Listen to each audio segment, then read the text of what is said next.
Samael aún Beor. Biografía. Samael es un nombre hebreo cuya terminación el indica que es un ángel de Dios, un ser divino. Más concretamente, en los tratados de astrología hebraica, compilados por primera vez por Abraham ibn Ezra en torno al año 1100, aparece Samael como el ángel regente del planeta Marte. Por otro lado, en los primeros textos hebreos en que se menciona Samael, como en el libro etíope de Enoch y en el Apocalipsis griego de Baruch, aparece Samael como un ángel caído, y es por eso que en los textos posteriores y hasta los textos medievales como el Zohar aparecerá Samael asociado al mal y a Lucifer. También, debido a ser considerado en la tradición hebraica como un ángel caído, etimológicamente algunos rabinos derivan el nombre Samael erróneamente de Sami, ceguera, o de Samma, veneno, lo cual es incorrecto, porque Samael es un nombre cabalístico, asociado en el árbol de la Cábala, en el árbol sefirótico, a Geburá, por lo que debe traducirse por severidad de Dios o fuerza de Dios. Véase la Cábala Sagrada de Arthur Edward White, página 255.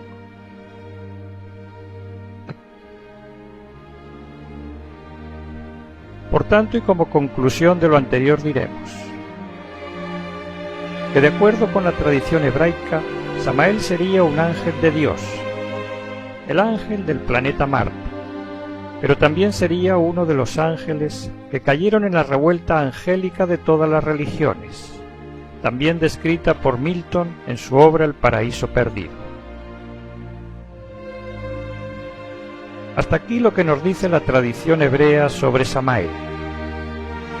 Pero nosotros debemos añadir que más allá de lo anterior, algo nuevo sucedió en este tiempo, en el pasado siglo XX, y sucedió que un hombre llamado Víctor Manuel Gómez Rodríguez, nacido en Bogotá, Colombia, en 1917, y fallecido en México en 1977, afirmó ser la encarnación de Samael, el ángel caído, y afirmó también que así como un día cayó, esta vez vino con el firme propósito de levantarse, para convertirse otra vez en un ser divino.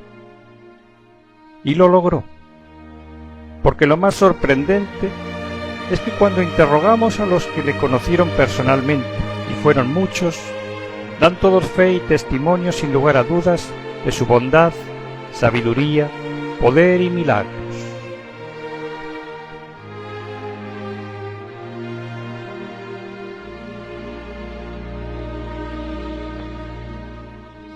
Escuchemos lo que Samael, el quinto Dhyani Bodhisattva de la tradición sánscrita, nos dice sobre su caída angélica en su libro Las Tres Montañas, conversando con Joaco, uno de sus discípulos. Este muestra su asombro y dice: Estoy asombrado. ¿Por qué, Joaco? ¿Por qué? ¿Fui acaso el primero que cayera o el último? H.P. Blavatsky dice en La Doctrina Secreta que Samael fue el primero en caer, mas esto es simbólico. Es ostensible que soy el Dhyani Bodhisattva del quinto de los 7, y por tal motivo se dice que Samael fue el primero en caer. Afortunadamente ya estoy de pie, a pesar de haber reincidido en el mismo delito. Cuán diferente fue el caso de muchos de esos otros Dhyanis caídos en la generación animal. Recordemos a Moloch, el gran homicida, ahora involucionando espantosamente en los mundos infiernos. Recordemos a Andramelech y a su hermano Asmodeo, dos tronos precipitados al Averno. Yo creía que después de la liberación toda caída sería imposible. Te equivocas, mi estimado Joaco. En el cosmos siempre existe el peligro de caer. Solo entrando en el inmanifestado Sat, el espacio abstracto absoluto, desaparece todo peligro.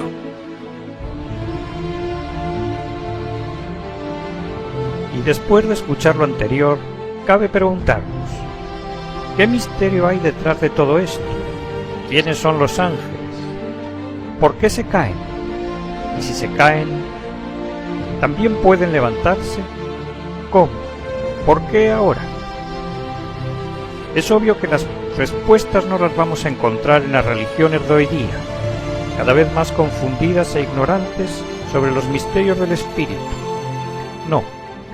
Para responder a estas preguntas debemos acercarnos al conocimiento esotérico, poseedor de las tradiciones herméticas que se pierden en la noche de todas las edades. Y este conocimiento esotérico dice lo siguiente: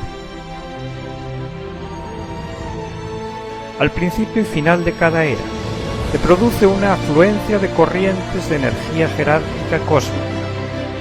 Esta fuerza nueva, llamada por los iniciados la aurora de la juventud, está en actividad desde hace algún tiempo en Europa Occidental y en América.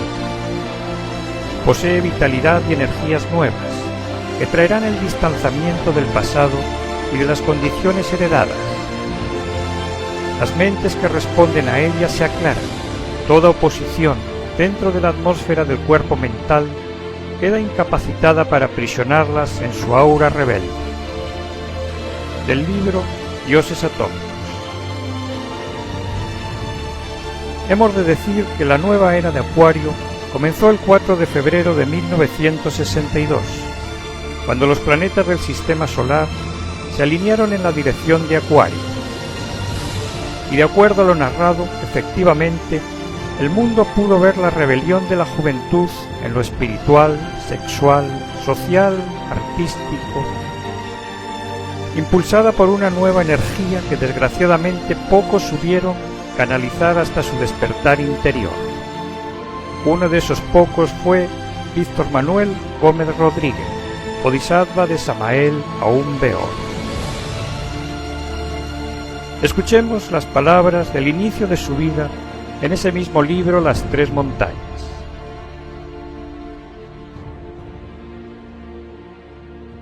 No está de más aseverar solemnemente que nací con enormes inquietudes espirituales. Negarlo sería un absurdo. Aunque a muchos les parezca algo insólito e increíble, el hecho concreto de que haya alguien en el mundo que pueda recordar en forma íntegra la totalidad de su existencia, incluyendo hasta su propio suceso del nacimiento, quiero aseverar que yo soy uno de esos. Después de todos los consabidos procesos natales, muy limpio y hermosamente vestido, deliciosamente fui colocado en el lecho materno junto a mi madre. Cierto gigante muy amable, acercándose a aquel sagrado lecho, sonriendo dulcemente, me contemplaba. Era mi padre. Huelga decir claramente y sin ambajes que en el amanecer de cualquier existencia andamos originalmente en 4 patas, luego en 2 y por último en 3. Obviamente la postrera es el bastón de los ancianos. Mi caso en modo alguno podía ser una excepción a la regla general. Cuando tuve 11 meses quise caminar, y es evidente que lo logré, sosteniéndome firmemente sobre mis 2 pies. Todavía recuerdo plenamente aquel instante maravilloso en que, entrelazando mis manos sobre la cabeza, hiciera solemnemente el signo masónico de socorro. Elai Bene Al-Maná. Y como quiera que todavía no he perdido la capacidad de asombro, debo decir que lo que sucedió entonces me pareció maravilloso. Caminar por vez primera con el cuerpo que a uno le ha dado la madre natura es fuera de toda duda un prodigio extraordinario.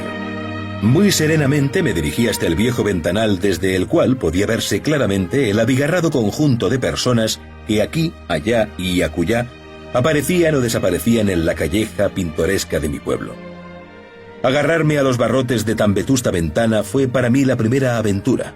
Afortunadamente mi padre, hombre muy prudente, conjurando con mucha anticipación cualquier peligro, había colocado una malla de alambre en la balaustrada a fin de que yo no fuese a caer a la calle. Ventana muy antigua de un alto piso. Cuánto la recuerdo. Vieja casona centenaria donde diera mis primeros pasos. Ciertamente en esa deliciosa edad amaba los encantadores juguetes con que los niños se divierten, mas esto en modo alguno interfería con mis prácticas de meditación. Por esos primeros años de la vida en que uno aprende a caminar, acostumbraba a sentarme al estilo oriental para meditar. Entonces, estudiaba en forma retrospectiva mis pasadas reencarnaciones, y es ostensible que me visitaban muchas gentes de los antiguos tiempos. Cuando concluía el éxtasis inefable y retornaba al estado normal, común y corriente, contemplaba con dolor los muros vetustos de aquella centenaria casa paternal, donde yo parecía, a pesar de mi edad, un extraño cenobita. Cuán pequeño me sentía ante esos toscos murallones. Lloraba, sí, como lloran los niños. Me lamentaba diciendo, otra vez en un nuevo cuerpo físico, cuán dolorosa es la vida. ¡Ay, ay, ay! En esos precisos instantes acudía siempre mi buena madre con el propósito de auxiliarme, al tiempo que exclamaba, el niño tiene hambre, tiene sed, etcétera, etcétera, etcétera. Jamás he podido olvidar aquellos instantes en que, alegre, corría por los solariegos corredores de mi casa. Entonces me acaecían insólitos casos de metafísica trascendente. Me llamaba mi padre desde el umbral de su recámara. Yo le veía en ropas de dormir, y cuando intentaba acercarme a él, se esfumaba perdiéndose en la dimensión desconocida. Empero confieso sinceramente que este tipo de fenómenos psíquicos me era muy familiar. Entraba sencillamente en su alcoba y al verificar en forma directa que su cuerpo físico yacía dormido entre el perfumado lecho de caoba, me decía a mí mismo lo siguiente: lo que sucede es que el alma de mi padre está fuera porque su cuerpo carnal en estos momentos está durmiendo. Fui siempre un adorador del sol, y tanto al amanecer como al anochecer subía sobre la techumbre de mi morada, porque entonces no se usaban las azoteas, y sentado al estilo oriental como un yoguín infantil sobre las tejas de barro cocido, contemplaba al astro rey en estado de éxtasis, sumiéndome así en profunda meditación. Buenos sustos se llevaba mi noble madre viéndome caminar sobre la morada. Siempre que mi anciano padre abría la vieja puerta del guardarropa sentía como si me fuese a entregar aquella singular chaqueta o casaca de color púrpura en la que lucían dorados botones. Vieja prenda del vestir caballeresco que usara con elegancia en aquella mi antigua reencarnación, en la que me llamara Simeón Bleller. A veces se me ocurría que entre ese armario viejo pudieran también estar guardados espadas y floretes de los antiguos tiempos. No sé si mi padre me comprendía. Pensaba tal vez que pudiera entregarme objetos de esa antepasada existencia. El anciano me miraba y en vez de tales prendas me entregaba una carreta para que con ella jugara, juguete de dichas inocentes en mi infancia. Enseñado en buenos modales, confieso francamente y sin ambajes que fui educado de acuerdo con la religión oficial de mi pueblo. Travesear con alguien por el desván en plena liturgia siempre me pareció abominable. Desde niño tuve el sentido de veneración y respeto. No quise jamás encogerme de hombros en pleno culto. Nunca me agradó escabullirme de entre mis sagrados deberes, ni reírme ni burlarme de las cosas santas. Sin querer ahora enredarme entre espinas y zarzales, debo tan solo decir que en tal secta mística, no importa cuál sea su nombre, encontré principios religiosos comunes a todas las religiones confesionales del mundo.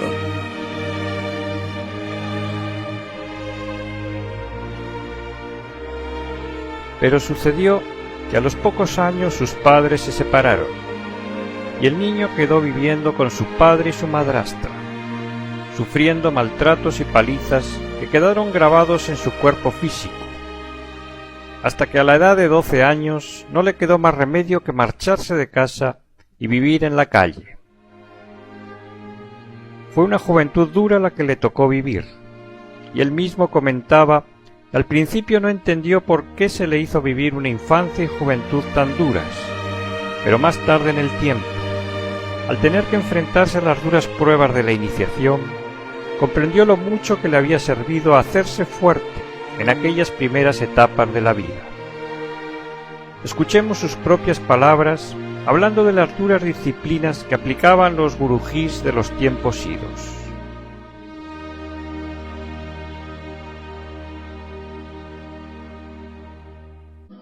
Y no me pesa haber caminado sin dinero países enteros. No me pesa haber sufrido la tormenta y los huracanes. No me pesa haber llegado a pueblos donde nadie me conocía y sin un céntimo en la bolsa. Así empecé, y mucho que me sirvió. Yo empecé en una forma natural. Mi padre, que está en secreto, quiso que así empezara, y así empecé. A otros les ha tocado empezar así, porque su gurú así lo ha establecido para su vida. Conozco el caso de un gurú de ojos negros penetrantes y mostachos negros. Lo organizó a sus discípulos para una caravana. Recorrió países enteros para llegar a Persia, desde Rusia. Caminar por ahí entre la nieve, mujeres, hombres, unos con el pie descalzo, sangrando, durmiendo en las montañas, expuestos a los lobos, firmes en la disciplina. Llegaba a ese país de Persia, sencillamente para encontrar una casa desocupada donde... Tontería, diría cualquiera. ¿Cómo es posible un viaje con un grupo de personas que están sufriendo a través de las montañas y del hielo, durmiendo en la noche, en las selvas, expuesto a los lobos del invierno? ¿Con qué objeto? Congruente parecería. Al llegar por último a una casa que había alquilado, para eso no se necesita de todo eso. Se podría haber hecho el viaje de un maravilloso automóvil o en un avión. El gurú sabía lo que hacía. Si el discípulo va a la derecha, el gurú lo jalaba a la izquierda. Si jalaba el discípulo a la izquierda, el gurú como al caballo le jalaba las riendas para que mirara hacia la derecha. Y a sufrir un poco. Sus discípulos se forjaron desde un principio en la dura disciplina y resultaron magníficos. A mí me tocó también forjarme en principio en esa dura disciplina. Mi padre está en secreto así lo hizo. No lo había entendido. Mucho más tarde en el tiempo lo entendí. Que él había seguido conmigo el mismo proceso que han seguido todos los gurús de los tiempos, sometiendo a los estudiantes primero que todo a esas duras pruebas. No hay duda de que fueron magníficos los estudiantes que por las mismas pasaron.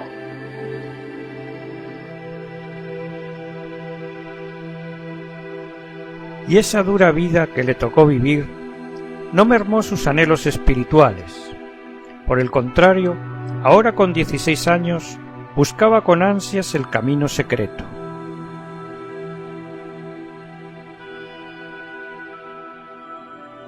Sin ufanarme en modo alguno con tan delicadas y múltiples inquietudes de tipo filosófico y metafísico, confieso francamente y con toda sinceridad que aún no había llegado a las 16 primaveras de mi actual existencia, cuando ya me hallaba enfrascado en muchas materias de enjundioso contenido. Con ansias infinitas, me propuse analizar detalladamente los problemas del espíritu a la luz de la ciencia moderna. Muy interesantes me parecieron por aquella época los experimentos científicos del físico inglés William Crookes, descubridor insigne de la materia en estado radiante y del talio, ilustre miembro de la Real Sociedad Británica. Sensacionales me parecieron las famosas materializaciones del espectro de Katie King en pleno laboratorio, tema planteado por Crookes en su medida de la fuerza psíquica. Enseñado en buenos modales y sin ensayarme en la oratoria para recitar en público, a los 17 años de edad dictaba conferencias en la Sociedad Teosófica. El diploma teosofista lo recibí de manos de Ginara Hadassah, ilustre presidente de aquella augusta sociedad que en buena hora conociese personalmente. Seguro de mí mismo en mi carácter, estaba entonces muy bien informado sobre los extraños y misteriosos golpes de Rochester, los clásicos fenómenos psíquicos de la granja de los Eddy, donde nació la misma Sociedad Teosófica. Había acumulado muchos datos relacionados con aquellos trípodes evocadores de las pitonisas de los antiguos tiempos. Sabía de casas encantadas y de apariciones post-mortem y conocía a fondo todos los fenómenos telepáticos. Incuestionablemente, con tantos datos metafísicos en mi pobre mente acumulados, me había convertido en un erudito muy exigente. Sin embargo, quise muy sinceramente formar el corazón con el buen criterio teosofista y por ello me engolosiné con las obras que hallé en la rica biblioteca. Venero inagotable de sabiduría divinal, descubrí con asombro místico en las doradas páginas de La Doctrina Secreta, obra extraordinaria de la venerable gran maestra Elena Petrovna Blavatsky, la sublime mártir del siglo XIX. Agotados los teóricos estudios de tipo teosófico, practiqué con intensidad Raja Yoga, Bhakti Yoga, Jnana Yoga, Karma Yoga, etcétera, etcétera, etcétera. Múltiples beneficios psíquicos obtuve con las yogas prácticas preconizadas por esa venerada institución. Como quiera que la meritísima maestra H.P.B. consideró siempre a la Hatha Yoga como algo demasiado inferior, me es dable manifestar que jamás me interesé por tal rama de la yoga indostánica. Mucho más tarde en el tiempo fui invitado a una gran asamblea de la venerable Gran Logia Blanca, donde en plena ágora se calificó a la Hatha Yoga como auténtica magia negra. Y tras estudiar y practicar las enseñanzas teosóficas, a los 18 años entra en contacto con la Escuela Rosacruz.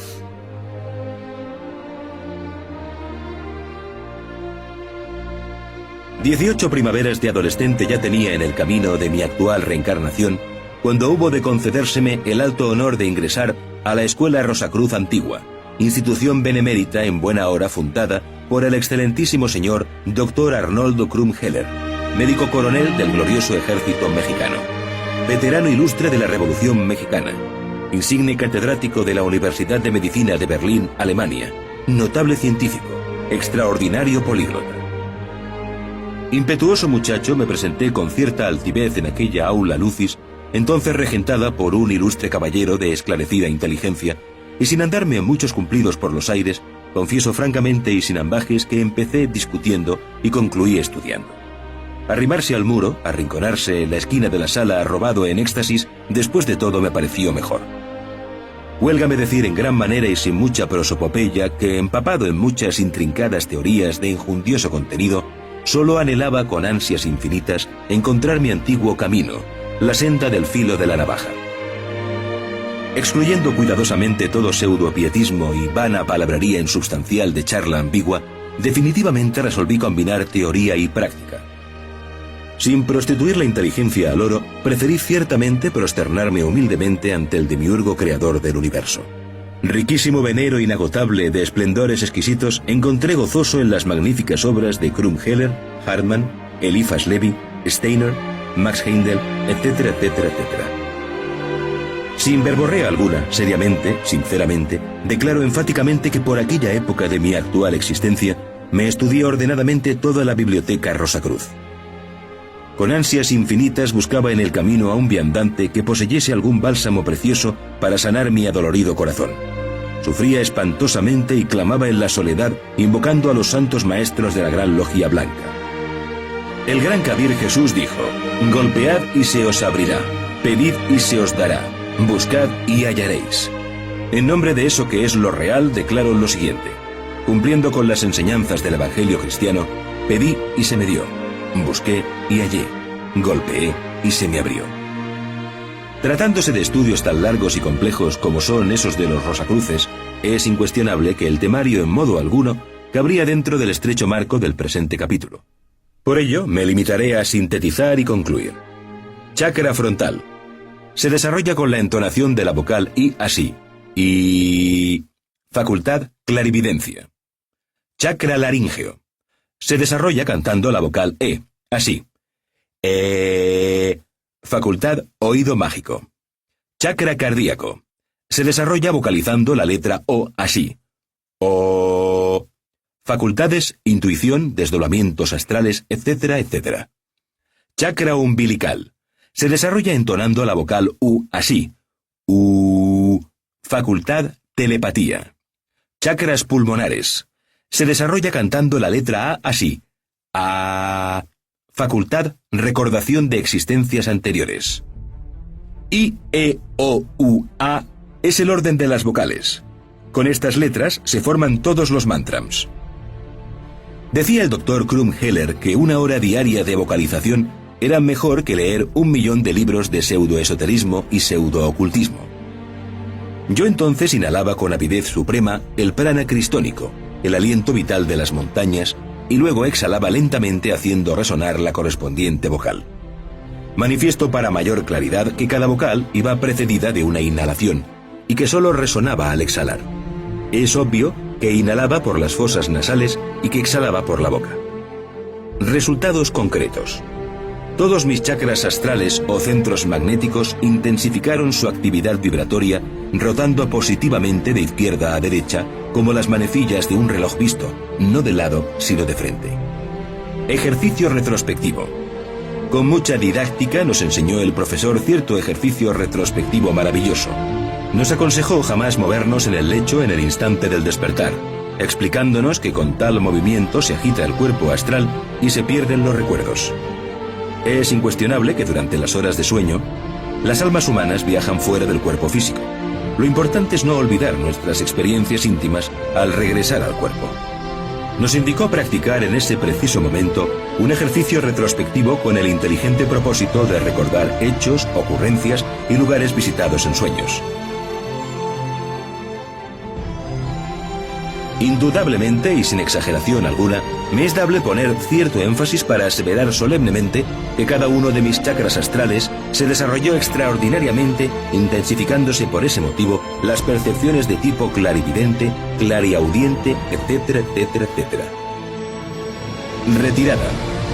Poco antes de retirarme de aquella benemérita institución, clamó aquel profesor diciendo que ninguno de los de aquí presentes se atreva a autocalificarse de Rosacruz, porque todos nosotros no somos sino simples aspirantes a Rosacruces. Y luego añadió con gran solemnidad: Rosacruz es un Buda, un Jesús, un Moria, un KH, etcétera, etcétera, etcétera.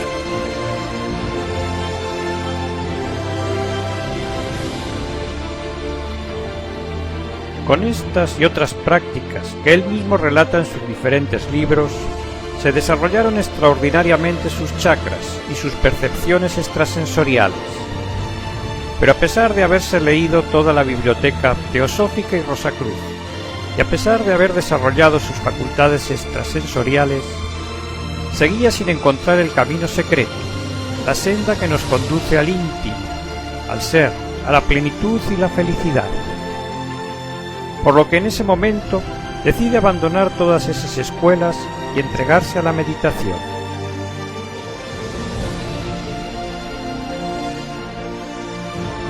Flanqueado de murallas intelectivas, hastiado de tantas teorías tan complicadas y difíciles, resolví viajar hacia las costas tropicales del Mar Caribe. Allá lejos, sentado como un eremita de los tiempos idos, bajo la sombra taciturna de un árbol solitario, resolví darle sepultura a todo aquel séquito difícil del vano racionalismo.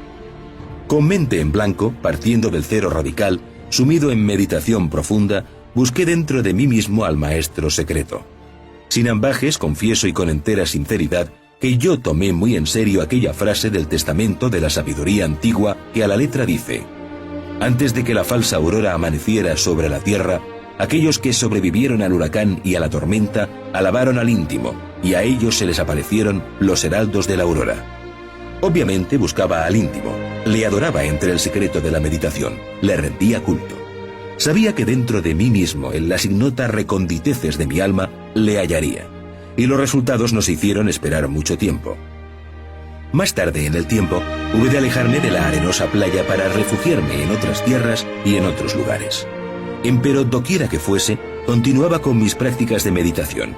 Acostado en mi lecho o en el duro piso, me colocaba en la forma de estrella flamígera, piernas y brazos abiertos a derecha e izquierda, con el cuerpo completamente relajado. Cerraba mis ojos para que nada del mundo pudiese distraerme. Después me embriagaba con el vino de la meditación en la copa de la perfecta concentración. Incuestionablemente, conforme intensificaba mis prácticas, sentía que realmente me acercaba al íntimo. Las vanidades del mundo no me interesaban. Bien sabía que todas las cosas de este valle de lágrimas son perecederas. El íntimo y sus respuestas instantáneas y secretas era lo único que realmente me interesaba. Existen festivales cósmicos extraordinarios que jamás pueden ser olvidados. Esto lo saben bien los divinos y los humanos. En momentos en que escribo estas líneas, vienen a mi memoria el grato amanecer de un venturoso día. Desde el jardín interior de mi morada, fuera del cuerpo planetario, hincado humildemente, clamando con gran voz, llamé al íntimo. El bendito traspasó el umbral de mi mansión. Yo le vi venir hacia mí con paso triunfal. Vestido con céfiro precioso y blanca túnica inefable, vino a mí el adorable. Le contemplé dichoso. En su cabeza celestial lucía espléndida la corona de los hierofantes. Todo su cuerpo estaba hecho de naturaleza de felicidad. En su diestra resplandecían preciosas todas esas gemas valiosas de las cuales habla el Apocalipsis de San Juan. Empuñaba el Señor con gran firmeza la vara de Mercurio, el cetro de los reyes, el bastón de los patriarcas. Tomándome en sus brazos, cantó el venerable con voz de paraíso diciendo cosas que a los seres terrenales no les es dable comprender. El Señor de Perfecciones me llevó entonces al planeta Venus, muy lejos de las amarguras de este mundo. Así fue como me acerqué al íntimo por el camino secreto de la meditación interior profunda. Ahora parlo porque...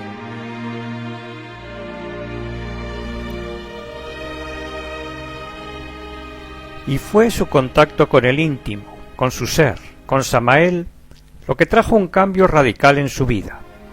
En primer lugar, conoció quién era él, un bodhisattva caído, el alma humana del ángel Samael, y comprendió que debía levantarse de nuevo y unirse con su íntimo. En segundo lugar, se le dijo que debía escribir la enseñanza, el mapa del camino, para que los que quisieran pudieran también levantarse. Y en tercer lugar, se le dijo que habría de formar una nueva cultura, una nueva civilización, y para ello habría en su momento de conducir un éxodo con todos aquellos que se hubieran levantado o que estuvieran tratando de levantarse. Estaba entrando al camino iniciático y estaba empezando a sufrir las rigurosas pruebas del camino por aquel tiempo.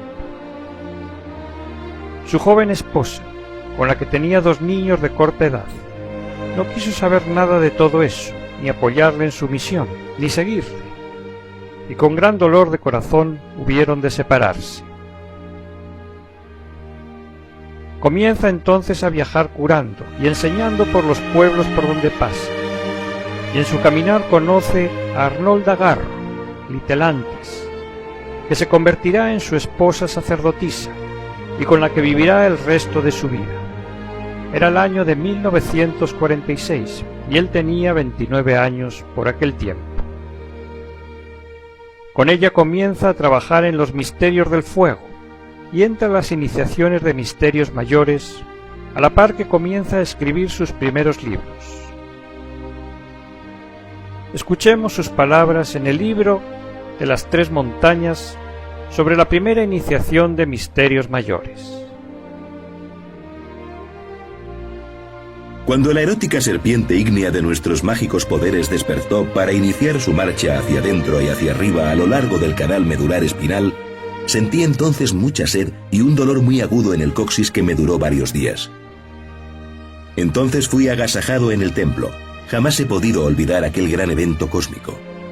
Por aquella época, yo moraba en paz en una pequeña casa a la orilla del mar, en la zona tropical de las costas del Caribe. El ascenso del Kundalini de vértebra en vértebra se realizó muy lentamente de acuerdo con los méritos del corazón. Cada vértebra es muy exigente. De esto podemos inferir difíciles pruebas. Como corolario afirmamos, no es posible el ascenso del Kundalini a tal o cual vértebra si para ello no llenamos las condiciones morales precisas. En los mundos superiores a estas 33 vértebras espinales se las denomina con términos simbólicos como los siguientes: cañones, pirámides, cámaras santas, etcétera, etcétera, etcétera. El místico ascenso de la flama del amor de vértebra en vértebra y de chakra en chakra a lo largo del canal medular se realizó ciertamente sobre la base de la magia sexual, incluyendo la santificación y el sacrificio. El Mahatma asistente me brindó auxilio conduciéndome el fuego sagrado desde el hueso coccígeo, base de la espina dorsal, hasta la glándula pineal, situada, como ya es sabido por los médicos, en la parte superior del cerebro. Posteriormente, aquella gran alma hizo fluir con gran maestría mi fuego erótico hasta la región del entrecejo. La primera iniciación del fuego devino como corolario cuando la serpiente ígnea de nuestros mágicos poderes hizo contacto con el átomo del Padre en el campo magnético de la raíz de la nariz. Fue ciertamente durante la ceremonia mística de la Última Cena cuando se fijó la fecha cósmica de la iniciación. Yo aguardé con ansiedad infinita fecha y hora de la iniciación. Se trataba de un 27 sacratísimo. Quería una iniciación como aquella que el comandante Montenero recibiera en el templo de Chapultepec, o como es otra que Ginés de Lara, el Deva reencarnado, tuviera en aquel Sancta Sanctorum o Aditya de los caballeros templarios en la noche extraordinaria de un eclipse de luna. Pero mi caso fue ciertamente muy diferente, y aunque parezca increíble, la noche de la iniciación me sentí defraudado. Reposando con angustia infinita en mi duro lecho dentro de una humilde choza a orillas del mar, pasé la noche en vela aguardando inútilmente. Mi esposa sacerdotisa dormía, roncaba, a veces se movía en su lecho o pronunciaba palabras incoherentes. El mar, con sus olas furiosas, golpeaba la playa rugiendo espantosamente, como protestando. Amaneció y nada. ¡Qué noche de perros, Dios mío! Válgame Dios y Santa María. ¿Qué de tempestades intelectuales y morales hube de experimentar en aquellas mortales horas nocturnas? Realmente no hay resurrección sin muerte ni amanecer alguno en la naturaleza ni en el hombre, sin que le precedan las tinieblas, tristezas y atonías nocturnas que hacen más adorable su luz. Todos mis sentidos fueron puestos a prueba, torturados en agonías mortales que me hicieron exclamar: Padre mío, si es posible pasa de mí este cáliz, mas no se haga mi voluntad, sino la tuya. Al salir el sol, como bola de fuego que pareciera brotar de entre el tempestuoso océano, despertó Litelantes diciéndome: ¿se acuerda de la fiesta que le hicieron allá arriba? Usted recibió la iniciación. ¿Cómo? ¿Pero qué está usted diciendo? ¿Fiesta? ¿Iniciación? ¿Cuál? Yo lo único que sé es que he pasado una noche más amarga que la hiel. ¿Qué? Exclamó Litelantes asombrada. ¿Entonces usted no trajo a su cerebro físico recuerdo alguno? ¿No se acuerda de la gran cadena? ¿Olvidó las palabras del gran iniciador? Abrumado con tales preguntas, interrogué a Litelantes diciendo: ¿qué me dijo el gran ser? Se le advirtió, exclamó la dama adepto, de que de hoy en adelante tendrá doble responsabilidad por las enseñanzas que dé en el mundo. Además, dijo Litelantes, se le vistió con la túnica de lino blanco de los adeptos de la fraternidad oculta y se le entregó la espada flamígera. Ah, ya entiendo. Mientras yo pasaba tantas amarguras en mi lecho de penitente y anacoreta, mi real ser interior recibía la cósmica iniciación.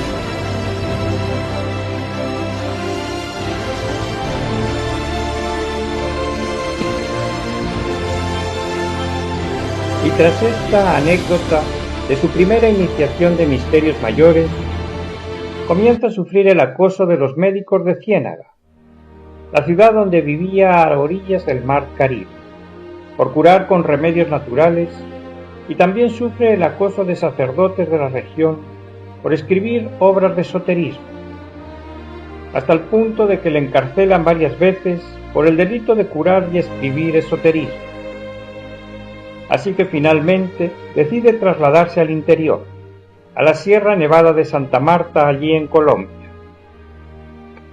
Es allí en la sierra que sigue curando y enseñando a los campesinos del lugar el conocimiento esotérico, que él llamará la Gnosis, y formará allí su primer grupo de discípulos. También allí en la Sierra Nevada reconstruye un antiguo templo excavado en la tierra, que llamará el Sumum Supremum Santuario, y que servirá como lugar de formación y centro magnético desde el que expandirá la enseñanza gnóstica por el mundo entero.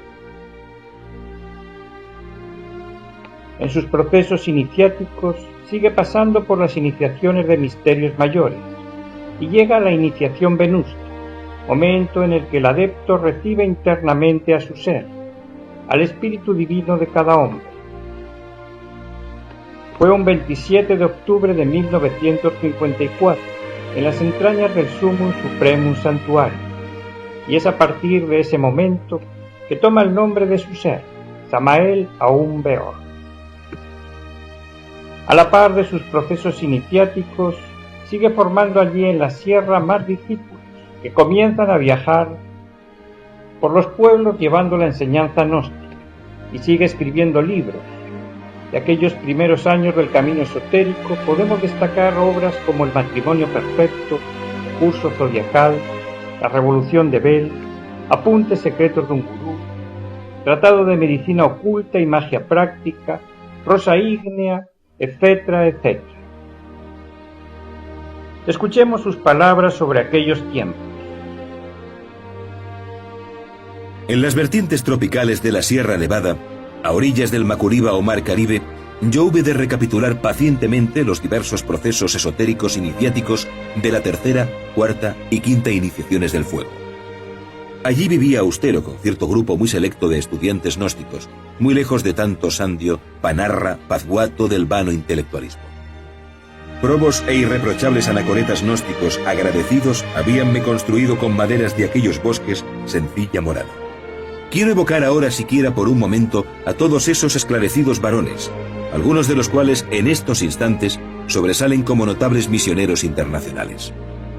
Desde esta mi antigua tierra mexicana os saludo, perínclitos señores de la nevada sierra sudamericana. Quiero incluir también dentro de estas mis salutaciones a sus mujeres y a sus hijos, y a los hijos de sus hijos. Cuán dichoso moraba en aquel nemoroso refugio del boscaje profundo, fuera del mundanal bullicio. Entonces retorné a los paraísos elementales de la naturaleza, y los príncipes del fuego, los aires, las aguas y la perfumada tierra me entregaron sus secretos. Pero aquella labor de curar con remedios naturales a las gentes del lugar y escribir libros de esoterismo siguió molestando a médicos y curas, cuyas denuncias y encarcelamientos no habían progresado. Así que comenzaron a propagar contra él acusaciones de brujerías y cosas mucho peores. Persecuciones. Cuán felices morábamos en nuestras cabañas del bosque solitario. Desafortunadamente vinieron nuevas persecuciones. Profanas gentes de las vecinas aldeas se dieron a la tarea, por cierto no muy bella, de propagar contra nos variados infundios difamatorios. La comadrería de las señoras, el embuste de los caballeros, el chirimbolo, el cachivache, la chinchorrería, asumió monstruosas figuras y se desató la tempestad. Incuestionablemente yo me convertí en el personaje central del drama contra el que fuera lanzado todo destello, chispazo, fusilazo. Ese orden de cosas se fue entonces poniendo cada día de mal en peor, y al fin surgió por ahí el acusetas, el soplón, el denunciante. Alarmada, la policía me buscaba por doquiera con órdenes categóricas de aplicarme la ley de fuga. Ciertamente no era yo para esos pobres gendarmes un simple bolinero o alborotador del pueblo al estilo de Pablo de Tarso, sino algo peor. Un brujo del Averno escapado de misteriosos aquelarres. Un pajarraco de mal agüero, un monstruo que era indispensable encarcelar o matar. Una noche estrellada, hallándome en estado de éxtasis, fui visitado por un Mahatma, quien tomando la palabra dijo: «Viene en tu búsqueda mucha gente armada. Tú debes irte por otro camino. No está de más aseverar con gran énfasis que yo siempre sé obedecer las órdenes de la Fraternidad Universal Blanca». Aprovechando el silencio nocturnal, bajé de la montaña por un escarpado y difícil camino. Era el año de 1955 y tenía él entonces 38 años de edad. Así comenzó un duro peregrinar de 2 años por diferentes países: Panamá, Costa Rica, El Salvador, Guatemala, en los que va enseñando a las gentes el camino espiritual, la gnosis, a la vez que escribe libros que envía por correo a Colombia para su impresión. Y como resultado de todo esto, se van formando en los citados países numerosos grupos de personas interesadas en vivir el camino esotérico. Finalmente llega a México, donde se establecerá en el Distrito Federal con su mujer y sus 4 hijos, 2 varones y 2 hembras que habían ido naciendo a lo largo de los años.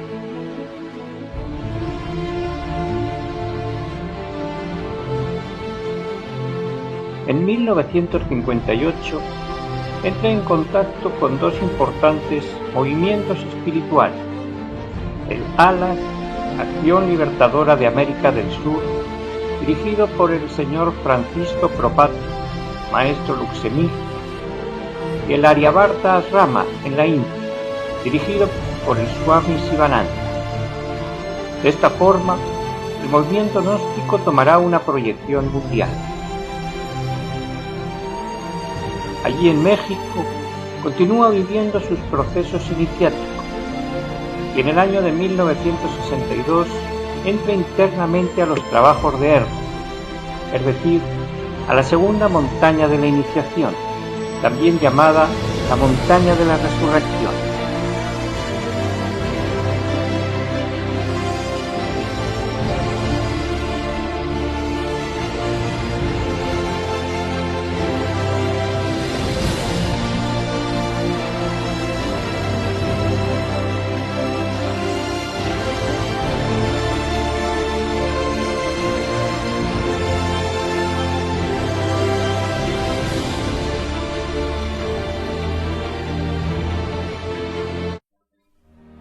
Aclaremos que las 8 iniciaciones de misterios mayores constituyen lo que se llama en el esoterismo la primera montaña de la iniciación.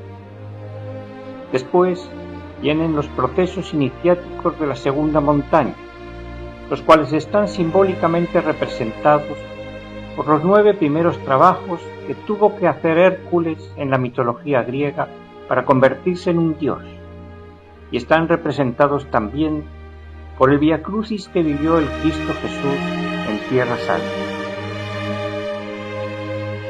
Son procesos como el Vía Crucis dolorosos, procesos de perfeccionamiento interno, donde el adepto baja a los mundos infiernos, también descritos por el Dante Alighieri, y baja a desintegrar sus propias abominaciones. Así describe el maestro Samael su entrada a la segunda montaña de la iniciación. Era el año de 1963.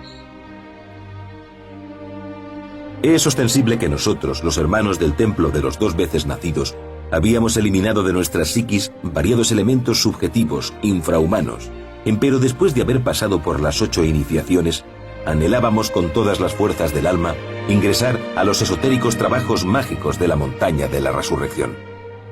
Se nos dijo en el templo que debíamos aguardar con infinita paciencia al abad del monasterio, mas es evidente que las horas transcurrían largas y aburridoras con una monotonía insoportable. El venerable no parecía ciertamente tener prisa alguna. Algunos de esos veteranos de la primera montaña se movían por doquiera, aquí, allá y acullá, protestando impacientes por la singular demora del superior. Hay casos que sorprenden en la vida y uno de ellos fue la asombrosa entrada del abad en el templo. Todos los hermanos de la orden sagrada quedamos estupefactos, pues algunos de los nuestros ya habían perdido la esperanza de ver al maestro. Frente a la sacra cofradía habló el venerable diciendo: «A ustedes, hermanos, les hacen falta 2 virtudes que este hermano tiene». Esto dijo al tiempo que me señalaba con el dedo índice. Posteriormente, en forma dulce e imperativa a la vez, me ordenó así: «Dígales usted, hermano, cuáles son esas 2 virtudes». «Hay que saber ser pacientes, hay que saber ser serenos», exclamé con voz pausada y clara. «¿Ya ven? ¿Se convencieron?», prorrumpió el abad con gran solemnidad. Todos los adeptos, espantados y maravillados a la vez, optaron por guardar un respetuoso silencio. Incuestionablemente, todos los miembros de la congregación, a excepción mía, hubieron entonces de ser aplazados, pues solo mi insignificante persona, que nada vale, salió victoriosa en la difícil prueba. El austero hierofante me obsequió luego una hermosa naranja. Yo capturé de inmediato su honda significación. Mucho más tarde en el tiempo, hube de comparecer ante la hermandad de otro monasterio de la Fraternidad Universal Blanca, con el propósito definido de recibir instrucciones y firmar documentos. Entonces, se me previno con las siguientes palabras: «Debes cuidarte muy bien del frío lunar». Volver a la fragua encendida de Vulcano después de un largo receso me fue urgente. Aunque previamente había formado jurídicamente en Colombia el movimiento gnóstico cristiano universal, una vez en México forma también la Asociación Gnóstica de Estudios Antropológicos y Culturales. Estas 2 serán las instituciones con las que la enseñanza gnóstica se irá difundiendo por todo el mundo. Por otro lado, sigue escribiendo libros que envía por correo a Santa Marta, en Colombia, donde uno de sus discípulos, que posee una imprenta, los imprime y distribuye a los grupos que se han ido formando en toda Sudamérica. De los años 60 y 70 son obras como La Gran Rebelión, Psicología Revolucionaria, Los Misterios Mayores, El Misterio del Áureo Florecer, Mi Retorno al Tíbet, La Doctrina Secreta de Anáhuac, Las 3 Montañas, Si hay infierno, si hay diablo, si hay karma, etc. En total, su obra constará de unos 70 libros, incluyendo pequeños folletos. Desde que en 1956 se estableciera en el Distrito Federal con su familia, el maestro Samael no hará ningún viaje fuera de México, porque internamente se lo prohíben por su propia seguridad.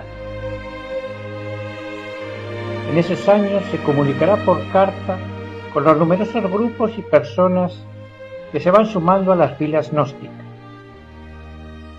Finalmente, en el año 1975, organiza en México el primer congreso internacional, llamado Encuentro Internacional de la Cultura Hermética, para poder atender personalmente a las delegaciones y gentes de toda Sudamérica que desean conocerle personalmente.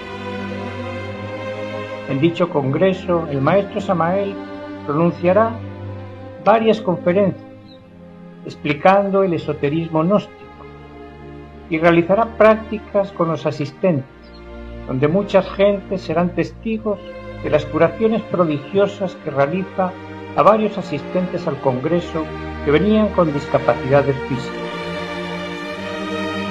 Contaba por entonces el maestro 58 años de edad y estaba pasando internamente por los últimos procesos de la segunda montaña, llamados también la iniciación de Job, por su gran dureza. El éxito del Congreso de 1975 es tal que al año siguiente se organiza un nuevo congreso, llamado el Primer Congreso Gnóstico Internacional de Antropología, que se realizó entre el 27 de octubre y el 3 de noviembre de 1976, en la ciudad mexicana de Guadalajara. Este congreso marcará un hito en el desarrollo de la enseñanza gnóstica a nivel mundial.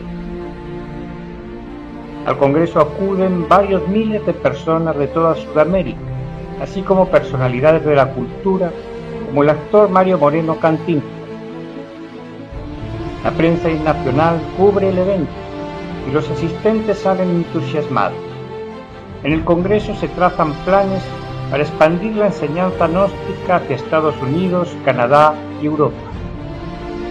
Y el maestro Samael aprovecha también aquella reunión para conciliar las diferencias entre dos de sus discípulos, diferencias que estaban creando divisiones en los grupos de Colombia.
Pero el esfuerzo de tantos años de trabajo y los duros procesos internos de la alta iniciación comienzan a pasar factura a la salud del maestro.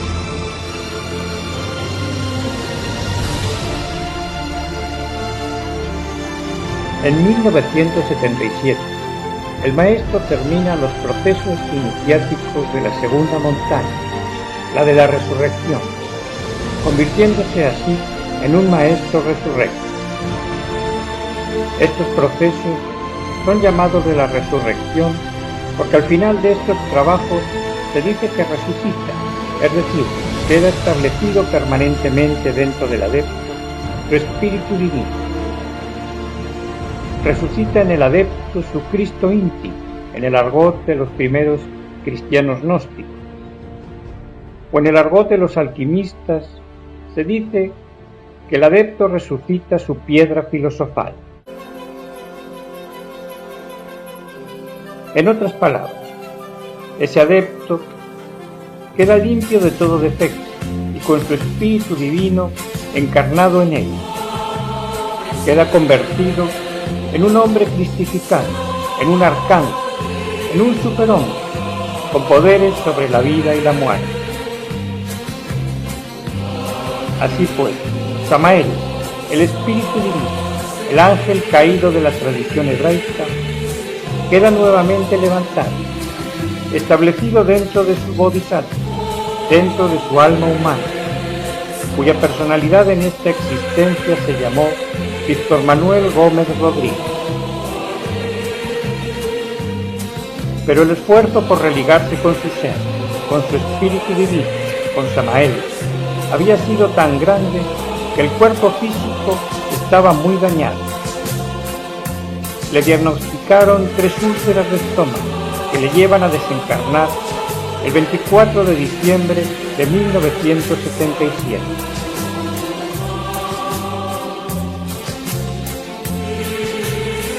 En ese momento, la gnosis se expandía rápidamente por Canadá y Estados Unidos, y poco después lo haría por Europa y Asia, bajo su dirección desde los mundos internos de conciencia.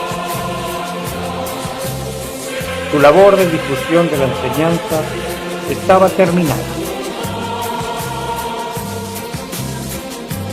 Ahora, como dijo él alguna vez, hay que esperar a que la levadura fermente, y esto ya depende solo de cada uno de nosotros, puesto que todos tenemos libre albedrío para aprovechar la enseñanza, despertar la conciencia y encarnar a nuestro espíritu divino, o dejar pasar esta gran oportunidad que las corrientes jerárquicas de Acuario y su avatar Samael aún peor nos han dado en este momento. Al igual que hace 2020 años nos lo diera el Cristo Jesús en el comienzo de la era de Cristo. Pero como siempre ocurre, con el paso de los siglos, esas enseñanzas quedaron adulteradas y desvirtuadas. Por eso era necesario mostrar de nuevo a la humanidad la senda secreta, el camino angosto y estrecho que conduce a la luz. Les dejamos para terminar con las palabras del maestro Samael en el prólogo de su libro Las 3 montañas, hablándonos precisamente del camino secreto. Sin querer en modo alguno herir delicadas susceptibilidades, debemos enfatizar la idea básica de que en el ambiente cultural espiritual de la humanidad contemporánea coexisten variadas instituciones venerables que muy sinceramente creen conocer el camino secreto y que sin embargo no lo conocen. Permítasenos la libertad de decir con gran solemnidad que no queremos hacer crítica destructiva. Enfatizamos, y es ostensible, que eso no es delito. Obviamente, y por un simple respeto muy profundo hacia nuestros semejantes, jamás nos pronunciaríamos contra ninguna mística institución. A ningún elemento humano podría criticársele por el hecho de desconocer algo que nunca se le ha enseñado. El camino secreto jamás ha sido develado públicamente. En términos rigurosamente socráticos, diríamos que muchos eruditos que pretenden conocer a fondo la senda del filo de la navaja, no solo la ignoran, sino además ignoran que la ignoran. No queriendo indicar o señalar organizaciones espirituales de ningún tipo y sin el ánimo de zaherir a nadie, diremos simplemente que el ignorante ilustrado no solamente no sabe, sino además no sabe que no sabe. En todos los libros sagrados de la antigüedad se hace alusión al camino secreto. Se le cita, se le nombra en muchos versículos, mas la gente no lo conoce. Develar, indicar, enseñar la senda esotérica que conduce a la liberación final es, ciertamente, el propósito de esta obra que tienes en tus manos, querido lector. Este es un libro más del quinto evangelio. Goethe, el gran iniciado alemán, dijo: «Toda teoría es gris y solo es verde el árbol de dorados frutos que es la vida». Vivencias trascendentales es ciertamente lo que entregamos en este mi nuevo libro. Lo que nos consta, lo que hemos experimentado directamente. Es inaplazable trazar los mapas del camino, indicar con precisión cada paso, señalar los peligros, etcétera, etcétera, etcétera. Hace algún tiempo los guardianes del Santo Sepulcro me dijeron: «Sabemos que te vas, mas antes de que te marches, debes dejarle a la humanidad los mapas del camino y tus palabras». Yo respondí diciendo: «Eso será lo que haré». Desde entonces, me comprometí solemnemente a escribir este libro. Y como el árbol se le conoce por sus frutos, y al hombre por sus obras, y tu alma, amable lector, está ansiosa de la sabiduría divina. Te invitamos a leer las obras del quinto de los siete, el arcángel Samael, el ángel caído de la tradición hebraica, que hoy está nuevamente en pie, iniciando la nueva era de Acuario entre el augusto tronar del pensamiento.